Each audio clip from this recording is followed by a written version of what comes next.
Hello everyone. How is everyone doing? Welcome back to my YouTube channel. Today I'm brewing something special, and no, it's not just my morning coffee. Today I'm diving into this very emotional book by Toshikazu Kawaguchi, Before the Coffee Gets Cold, a translated piece of Japanese literature I recently finished as a ebook. I got this as a library loan. I had this on hold for a few weeks, but I got it early, and you know the drill. If you get a library book early, you have to finish it ASAP. So that is what I did. Although it was a short read and I was able to enjoy it throughout, I'm here to talk about it more, give my honest opinion if you are looking to pick up this book as well. Before we get started, fair warning, this book is going to give you all the feels. You might need to grab your coffee mug and let's dive into it. And if you're someone who do not shy away from picking up books that make you cry, this space is for you. Hit that subscribe button and you're going to enjoy a lot more book reviews like this to come. Now I'm shaking, drinking all this coffee. Hi guys, welcome back to my YouTube channel. This is Pooja at A Book by the Window. I hope you guys are doing good. I hope you guys are reading good. I have been meaning to review this little gem for ages. I remember I listened to this book as an audiobook years ago, and I had a faint remembrance of the book because mentally I think I wasn't in the space to perceive the book as I did now. But I got a physical copy of it, not a physical copy, an e-copy of it very recently, and I was able to read it very consciously, so I could feel the magic of it all over again. And as soon as I was done with the book, I came here to talk about it as I usually do. In this review, I'm going to talk about time travel, but not the sci-fi kind. I'm going to talk about grab your feelings and shake them like a snow globe kind of review. Are you ready? Let's get into it. First, we talk about the plot of the book. You have to picture this. There is this tiny tucked away cafe in Tokyo called Funikuli. I don't know what that means, but it sounds really adorable, right? This isn't your usual coffee shop because apparently you can time travel back to time from here. But there is a big but.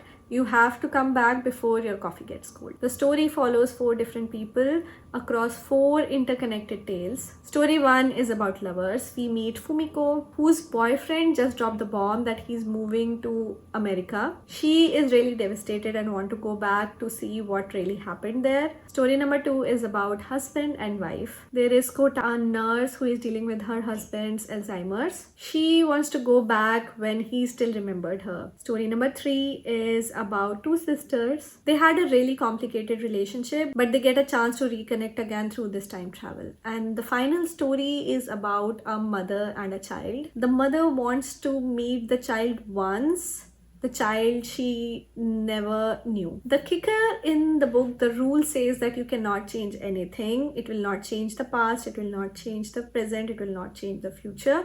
Everything will be as is. You can just go and observe things as they happened in the past.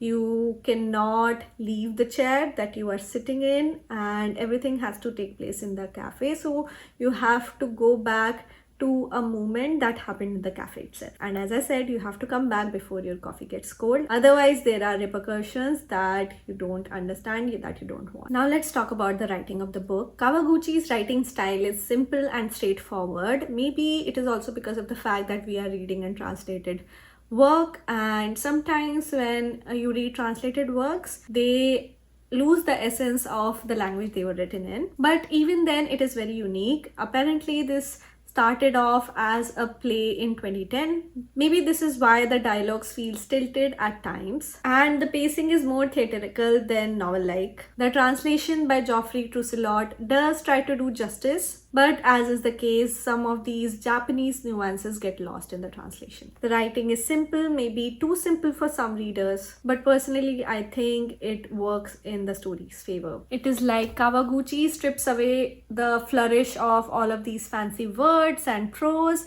and just leaves you with these raw emotions for you to experience. Surely all of these stories follow a formal structure and it does feel repetitive after a time, but I personally felt it oddly comforting, like a warm hug from your favorite blanket. I'm gonna talk about the highlights of the book for me.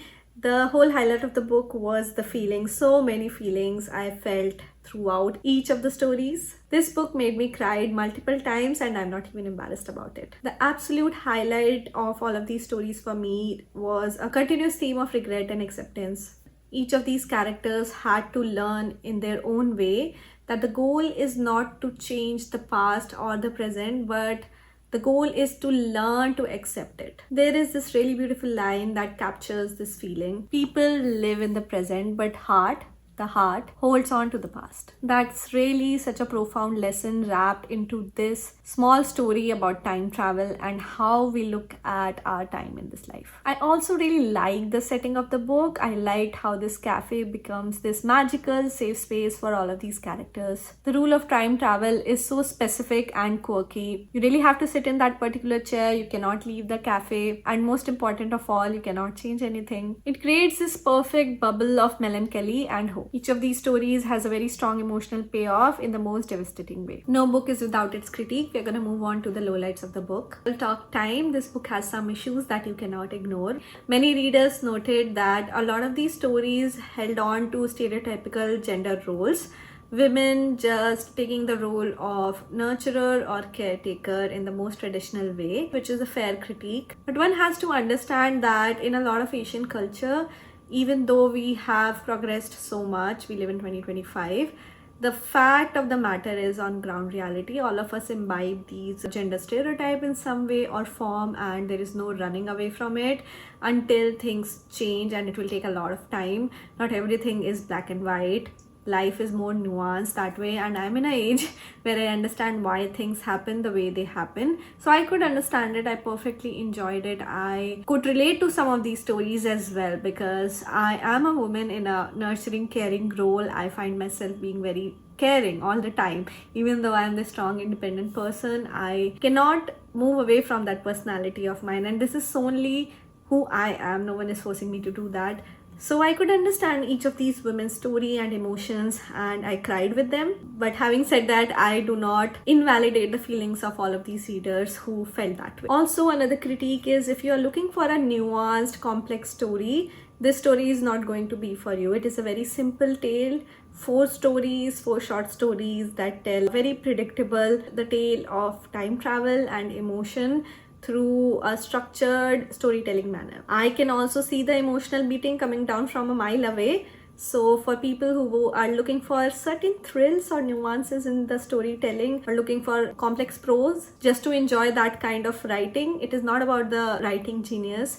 It is not about complex storytelling as well. It is only about the emotions that you feel. Simple writing can be redundant and repetitive at times. Some readers might find it boring, like a lot of life lessons wrapped into a thin plot. One thing that the book says beautifully though, no matter what difficulties you face in life, what is more important is that you do not give up. While this message is really lovely, some readers might find this kind of simplistic, direct lesson telling very heavy-handed. So here is it. Here is my verdict before the coffee gets cold. Is like that friend who gives great hugs. It sometimes is very preachy and not very nuanced. Yes, it is flawed, but it is genuinely heartwarming at its core with its message. If you are looking for a cozy, cute read that you can read after work when you are busy doing other things, this is a great book for it. It is also going to make you feel some things. Sometimes when we are going through motions in our life, we do not emotionally connect with our emotions as well. Maybe we are missing a friend, maybe we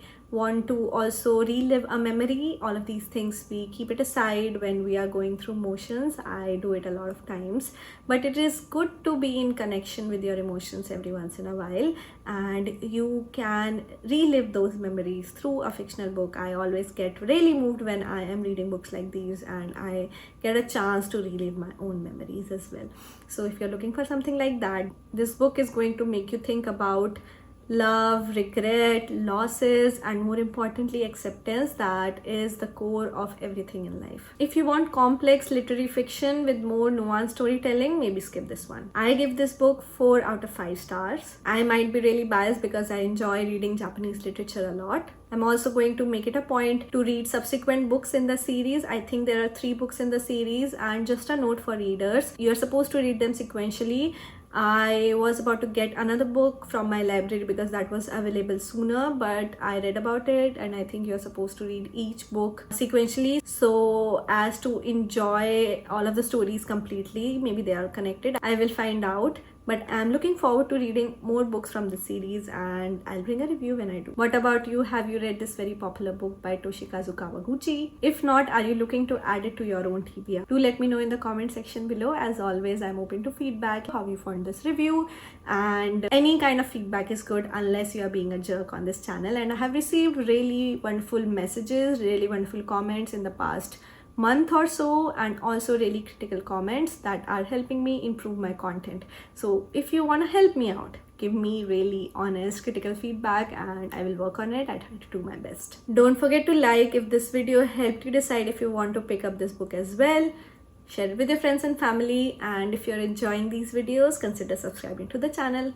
I come up with these videos every week. I'm also trying to increase the frequency of these videos, but sometimes my busy life do not permit it. I also have a main channel. All of that is going to be linked in the description box below. And that is it about today. It has been a really long day. I have to get up early morning for a meeting, but I really wanted to come here and talk about the book while my thoughts are fresh in my mind, and also I can do this all day long. I really do love talking about books as it's my job. I really hope it was, but it isn't. So I'm coming here and talking about it. I will take a leave for today. Until then, happy reading.